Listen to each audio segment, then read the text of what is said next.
جب کچھ لوگوں سے پوچھا گیا کہ بانجھ پن مرد اور عورت پر کس طرح اثر انداز ہوتا ہے تو عورتوں کی مشکلات لامحدود تھیں۔ کنسیو کرنے سے پہلے، فوراً اور بعد میں بہت ہی ایموشنلی اور فزیکلی اذیت شدہ وقت کا سامنا کرنا پڑتا ہے۔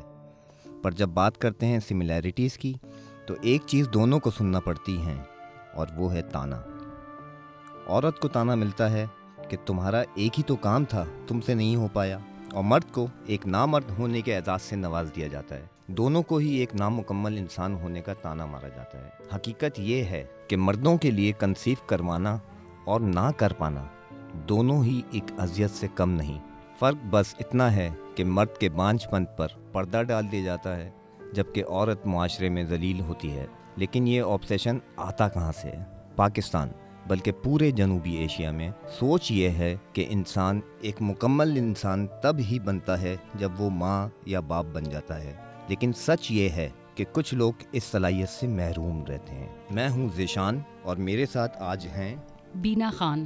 میں سینئر پروڈیوسر اور ہوسٹ ہوں پروگرام کرائم سین کی۔ تو آج ذیشان نے جو ٹاپک اٹھایا ہے وہ بڑا انٹرسٹنگ ہے، اس پہ وہ کچھ مجھ سے سوالات کرنا چاہ رہے ہیں۔ تو ذیشان، آپ کا پہلا سوال کیا ہے؟ آپ کیا کہیں گی بنا بانجھ پن کے حوالے سے جو ہمارے معاشرے میں بانجھ پن ہے، اور آپ کس نظر سے دیکھتی ہیں اس کو؟ جیسا کہ آپ نے اپنی انٹروڈکشن میں بڑی اچھی بات کہی کہ ایک انسان کو نامکمل اس وقت سمجھا جاتا ہے جب اس کی اولاد نہیں ہوتی۔ سوسائٹی چاہے آج کی ہو چاہے پرانی ہو، ایک سوشل سٹگما لگتا ہے۔ شادی کے فوراً بعد پریگننسی کا ایک سوال ضرور آتا ہے کہ اچھا کتنے سال ہو گئے شادی کو، جی بچہ کیوں نہیں ہوا؟ اچھا آپ کا کوئی یہ غرض نہیں ہونا چاہیے، آپ کو یہ ایک بڑی پرسنل چیز ہوتی ہے۔ اور یہ اس میں ایک اور سوال اٹھتا ہے کہ کیا لوگ جو یہ سوال کرتے ہیں وہ اللہ کی رحمت سے بالکل ہی ناواقف ہوتے ہیں کہ زندگی اور موت جو ہے وہ اللہ نے اپنے ہاتھ میں رکھی ہے، مگر ہم لوگوں کو تھوڑا سا ہوتا ہے کہ اچھا اس وقت شادی ہوئی ہے، کب ہوگا بچہ، کیوں نہیں ہو رہا بچہ، کیسے نہیں ہو رہا بچہ، یہ چیک کراؤ وہ چیک کرو۔ اچھا پھر وہ خواتین خاص طور پہ وہ پھر بغیر ہی آپ کے پوچھے ہوئے وہ ایڈوائز بھی دے رہی ہوتی ہیں کہ جی آپ ایسے کر لیں، ویسے کر لیں، یہ کھا لیں، یہ جڑی بوٹی کھا لیں، میاں کا ٹیسٹ کروائیں۔ یہاں پاکستانی سوسائٹی میں کتنے حضرات اپنا ٹیسٹ کرواتے ہوں گے بانجھ پنے کا؟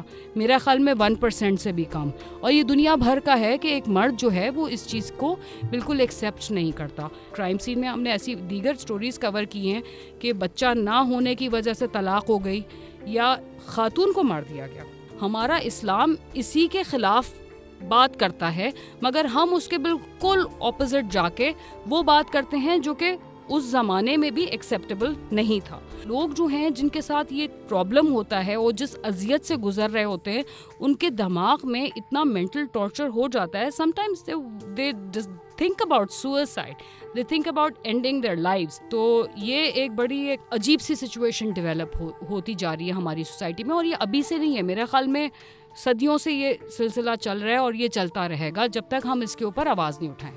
اچھا، ایسی صورت میں کرنا کیا چاہیے؟ ہم لوگ تو شادی شدہ ہیں، جنید اس دہلیز پہ کہ شادی ہونے والی ہے کچھ عرصے میں اس کی، تو جنید آپ کے کیا خیالات ہیں اس بارے میں؟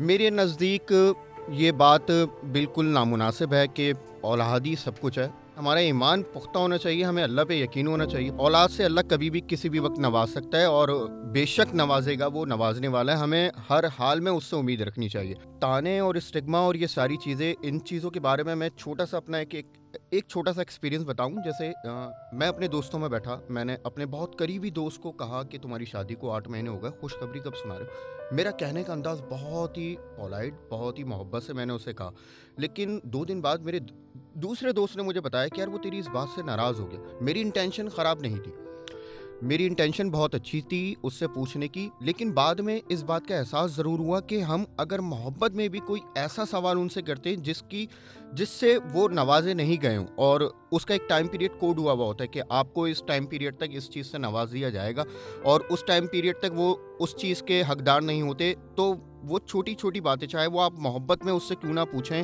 یا آپ تانا دے کر کیوں نہ پوچھیں، وہ ایک تانا ہی بن کر ان کو چپتا ہے۔ میں یہ کہنا چاہوں گی کہ جو جنید نے بات کی اس کو تھوڑا سا میں فردر کرنا چاہوں گی، شاید اس سٹوری سے ہم ریلیٹ بھی کر پائیں کہ جب ہم پیار میں یا کسی بھی طرح سے کسی کے بارے میں سوال کرتے ہیں تو ہم ایک بہت ہی سمپل ہیومن رائٹ کی وائلیشن کرتے ہیں، دا رائٹ ٹو پرائیویسی. اور یہ اللہ تعالیٰ نے آپ کو رائٹ دیا ہے کہ پرائیویسی جو ہے ہر انسان کا حق ہے. اور ہم کیونکہ سوچتے بھی نہیں ہیں، جیسے جنید نے کہا کہ اس نے محبت سے پوچھا مگر وہ بات اس انسان کو بری لگی. یہ بری لگنے والی بات ہے، اور میری نظر میں اگر بہت سارے لوگوں کو بری لگے تو شاید لوگ اس طرح کے چپتے ہوئے سوالات پہ پابندی لگا دیں کہ یہ سوال جو ہے آپ کسی کی شادی میں ملیں، کوئی دوستوں کے ساتھ بیٹھے ہیں تو یہ سوالات نہ ہوں کہ جی بچے کب ہو رہے ہیں اور بیگم کیسی ہیں اور تم موٹے ہو گئے، تم موٹی ہو گئی، تمہارے بال گر گئے. یہ جو چیزیں ہیں دیز آر ناٹ گڈ. ہمیں انسان کو انسان کے طور پہ فیل کرنا چاہیے رادر دین کہ یہی سوالات میں ہم لوگ اپنی زندگی گزارتے ہیں. بہت شکریہ بینا آپ کے وقت کا، اور بہت شکریہ جنید آپ کا. تو میں امید کرتا ہوں کہ ہمارے ویور اس ہفتے کی سٹوری ضرور دیکھیں گے. اس ہفتے کی کہانی بھی ہمارے معاشرے کے تانوں سے ڈرے ہوئے ایک مرد کی کہانی ہے جو ان تانوں سے بچنے کے لیے ایسا کیا کر ڈالتا ہے کہ وہ بھی صاحب اولاد ہو جاتا ہے. آنے والے ہفتے کو رات 11:05 پر دیکھنا نہیں بھولیے گا ایمرجنسی.